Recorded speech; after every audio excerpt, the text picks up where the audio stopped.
Circular with கேதர்ஸ்க்கு எப்படி fabric calculate பண்ணணும்னு part 1ல பாதி பார்த்தோம். ஸோ அதோட கண்டினியூஷன் இப்போ பார்க்க போகிறோம்.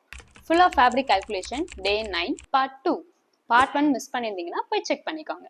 ஸோ இந்த 697 இன்ச்சஸையும் நான் மீட்டரை கன்வெர்ட் பண்ணணும் அப்படின்னா ஃபர்ஸ்ட் 1 மீட்டர்ல எனக்கு எத்தனை இன்ச்சஸ் ஆஃப் ஃபேப்ரிக் வரும் அப்படின்றத நான் கண்டுபிடிக்கணும். அதை கண்டுபிடிக்கிறதுக்காக 1 meter is equal to fabric width divide by gathers length into 40 inch அப்படின்ற ஃபார்முலா யூஸ் பண்ணணும். ஸோ இந்த ஃபேப்ரிக் வித் அப்படின்றது நமக்கு வந்துட்டு ஒவ்வொரு ஃபேப்ரிக் தகுந்த மாதிரி டிஃபர் ஆகும். ஸோ 35, 40, 60 அது மாதிரி வெவ்வேறு ஃபேப்ரிக் வித் இருக்கு. ஸோ நீங்க எந்த உங்களோட ஃபேப்ரிக் எவ்வளவு வித் இருக்கோ அதை நீங்க யூஸ் பண்ணிக்கோங்க. ஸோ நான் இங்க 45 இன்ச்னு போடுறேன். Divide by gathers length. So gathers length 8.5 which is equal to 5.2ன்றது வருது. ஸோ இந்த டெசிமலை விட்டுட்டு நான் இந்த ஹோல் நம்பர் மட்டும் எடுத்துக்கிறேன். ஸோ இந்த fabric width by gathers length எனக்கு 5. ஸோ இந்த 5 கொண்டு போய் இங்க போட்டோம் அப்படின்னா 1 மீட்டருக்கு எனக்கு 200 இன்ச்சஸ் ஆஃப் ஃபேப்ரிக் வரும். சப்போஸ் 697 இன்ச்சஸ் நம்ம மீட்டரா கன்வெர்ட் பண்ணோம் அப்படின்னா இந்த 697 டிவைட் பை 200 போட்டோம்னா 3.48 மீட்டர். அப்போ 697 இன்ச்சஸ் ஃபேப்ரிக் நான் கட் பண்றதுக்கு எனக்கு 3.5 மீட்டர் ஆஃப் ஃபேப்ரிக் தேவைப்படும்.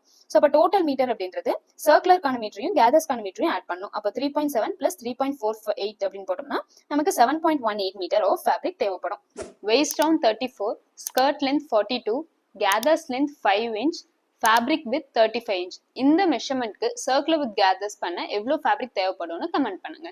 உங்களுக்கு எந்த அவுட்ஃபிட்க்கு ஃபேப்ரிக் கால்குலேட் பண்ணணும்னு கமெண்ட்ல சொல்லுங்க. அதை எப்படி பண்ணணும்னு நான் சொல்றேன். யூஸ்ஃபுல்லான சேவிங் டிப்ஸ்க்கு மறக்காம ஃபாலோ பண்ணிக்கோங்க. Stitch and smile.